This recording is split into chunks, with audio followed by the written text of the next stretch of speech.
ನಮಸ್ಕಾರ ಸ್ನೇಹಿತರೆ, welcome back to job ಸಮಾಚಾರ ಕನ್ನಡ ಯೂಟ್ಯೂಬ್ ಚಾನಲ್. ಕಾಲೇಜು ಶಿಕ್ಷಣ ಇಲಾಖೆಯಿಂದ ದಿನಾಂಕ 27/12/2023 ಅಂದರೆ ಇವತ್ತು ಒಂದು ಸುತ್ತೋಲೆಯನ್ನು ಹೊರಡಿಸಿದ್ದಾರೆ. ಇದು ಸಹಾಯಕ ಪ್ರಾಧ್ಯಾಪಕ ಅಂತಂದರೆ ಅಸಿಸ್ಟೆಂಟ್ ಪ್ರೊಫೆಸರ್ ನೇಮಕಾತಿಗೆ ಸಂಬಂಧಪಟ್ಟಿರುತ್ತೆ. ಇಲ್ಲಿ ವಿಷಯ ನೋಡ್ಬೋದು ಸ್ನೇಹಿತರೆ. ಸಹಾಯಕ ಪ್ರಾಧ್ಯಾಪಕರ ಹುದ್ದೆಗೆ ಆಯ್ಕೆಗೊಂಡಿರುವ ಅಭ್ಯರ್ಥಿಗಳ ವಿದ್ಯಾರ್ಹತೆ, ಹೊರ ರಾಜ್ಯ ಸ್ನಾತಕೋತ್ತರ ಅಥವಾ PhD ಪರಿಶೀಲನಾ ಶುಲ್ಕ ಪಾವತಿಸುವ ಬಗ್ಗೆ ಅಂತ ಇದೆ. ಅದರ ನಂತರ ಇಲ್ಲಿ ಕೆಲವೊಂದು ಉಲ್ಲೇಖಗಳನ್ನು ಮೆನ್ಷನ್ ಮಾಡಿದ್ದಾರೆ.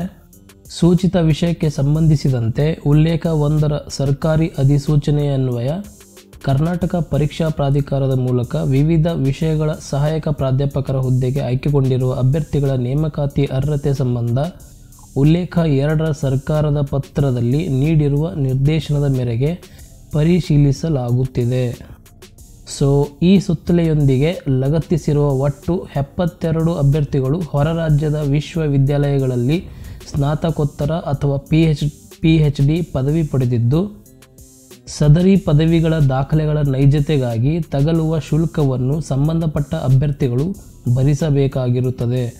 ಆದ್ದರಿಂದ ಅಭ್ಯರ್ಥಿಗಳು ಸಂಬಂಧಪಟ್ಟ ವಿಶ್ವವಿದ್ಯಾಲಯಗಳು ನಿಗದಿಪಡಿಸಿರುವ ನೈಜತೆಯ ಪರಿಶೀಲನಾ ಶುಲ್ಕವನ್ನು ಆನ್ಲೈನ್ ಸೌಲಭ್ಯವಿರುವ ವಿಶ್ವವಿದ್ಯಾಲಯಗಳಿಗೆ ಆನ್ಲೈನ್ ಮೂಲಕ ಪಾವತಿಸಿ ಅದರ ಒರಿಜಿನಲ್ ರಿಸಿಪ್ಟನ್ನು ಹಾಗೂ ಆನ್ಲೈನ್ ಸೌಲಭ್ಯ ಇಲ್ಲದಿರುವಂಥ ವಿಶ್ವವಿದ್ಯಾಲಯಗಳಿಗೆ ಸಂಬಂಧಿಸಿದಂತೆ ಆ ವಿಶ್ವವಿದ್ಯಾಲಯಗಳ ಹೆಸರಿನಲ್ಲಿ DD ಅನ್ನು ಪಡೆದು ಸದರಿ ಒರಿಜಿನಲ್ DDಯನ್ನು ಈ ಕಚೇರಿಗೆ ದಿನಾಂಕ 5/1/2024 ಒಳಗೆ ಸಲ್ಲಿಸತಕ್ಕದ್ದು. ಲಾಸ್ಟ್ ಡೇಟು ಜನವರಿ 5 ಆಗಿರುತ್ತೆ.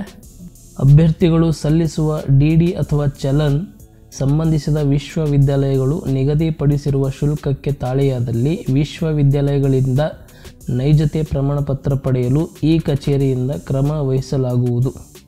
ಸಕಾಲದಲ್ಲಿ ಶುಲ್ಕ ಪಾವತಿಸದಿರುವ ಅಥವಾ ಶುಲ್ಕ ಪಾವತಿಸಿ ದಾಖಲೆಗಳನ್ನು ಈ ಕಚೇರಿಗೆ ಒದಗಿಸದಿರುವ ಅಭ್ಯರ್ಥಿಗಳ ವಿದ್ಯಾರ್ಹತೆಯ ನೈಜತೆ ಪ್ರಮಾಣಪತ್ರ ಪಡೆಯುವಿಕೆಯಲ್ಲಿ ವಿಳಂಬವಾದಲ್ಲಿ ಸಂಬಂಧಪಟ್ಟ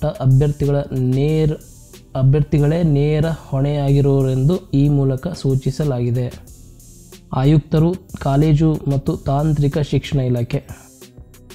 ಕರ್ನಾಟಕ ಪರೀಕ್ಷಾ ಪ್ರಾಧಿಕಾರದಿಂದ ಆಯ್ಕೆ ಹೊಂದಿ ಹೊರ ರಾಜ್ಯದಿಂದ ಪಡೆದಿರುವ ಸ್ನಾತಕೋತ್ತರ ಹಾಗೂ PhD ಪದವಿ ಪಡೆದಿರುವ ಸಹಾಯಕ ಪ್ರಾಧ್ಯಾಪಕರ ಅಭ್ಯರ್ಥಿಗಳ ಪಟ್ಟಿ ಯಾವುದಂದರೆ ಇಲ್ಲಿ ನೀವು ನೋಡ್ಬೋದು.